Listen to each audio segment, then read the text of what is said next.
A prolonged conflict involving Iran could affect far more than energy markets.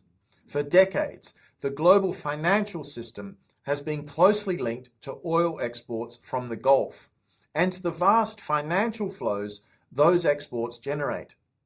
Much of the world's oil trade is priced in US dollars, creating what economists often describe as the petrodollar system. But if geopolitical instability in the Gulf begins to reshape how energy revenues move through the global markets, the consequences could extend far beyond the energy sector. To understand why, we first need to look at how the petrodollar system emerged and why it remains so important today.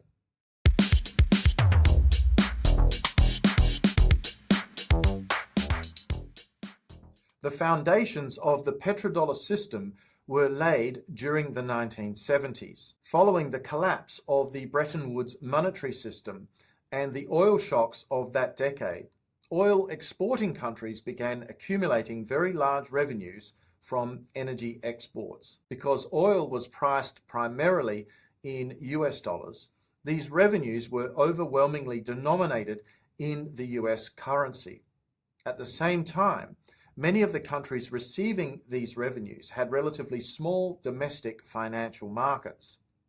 As a result, a large portion of oil income was recycled into international financial markets. Much of that capital flowed into US assets, including government debt, bank deposits, and financial investments. This process helped reinforce the role of the US dollar as the dominant currency of global trade and finance. Today, this system operates through several major channels.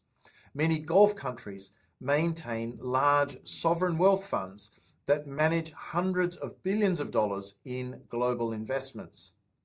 These funds invest across international markets, including equities, infrastructure projects, technology companies, and also government bonds.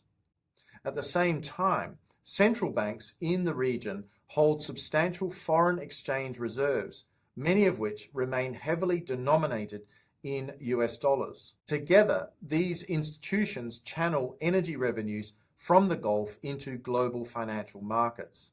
This process links oil exports not only to energy markets, but also to the stability and liquidity of the global financial system. However, financial relationships are not immune to geopolitical pressures. Periods of international tension can influence how governments manage their reserves, their investment portfolios, and also their strategic partnerships. Countries may decide to diversify their assets, reduce exposure to particular markets, or deepen financial ties with alternative partners. In some cases, governments may also increase domestic investment or redirect capital toward regional projects. These shifts rarely happen overnight, but over time, geopolitical tensions can gradually reshape the direction of global capital flows. If instability in the Gulf were to influence how oil revenues are actually invested, the effects could extend across several financial markets. Changes in capital flows could influence demand for government bonds, including US Treasury securities. They could affect liquidity in equity markets and the availability of capital for infrastructure and investment projects around the world. It is unlikely that any single conflict would suddenly transform the entire global financial system, but sustained geopolitical tensions can gradually alter the financial relationships that underpin global markets. And over long periods of time, those shifts can reshape the structure of the international economic system.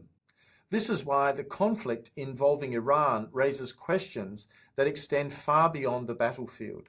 The Middle East, or West Asia, remains central not only to global energy markets, but also to the financial architecture that connects energy revenues to global capital flows. In the next episode, we will look at another critical dimension of this particular system, the physical infrastructure that supports life and energy production across the Gulf, including desalination systems that provide water to millions of people. Because when conflicts become prolonged, their consequences rarely remain confined to the battlefield. If you found this analysis useful, please like and subscribe.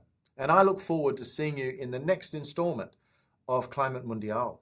Bye for now.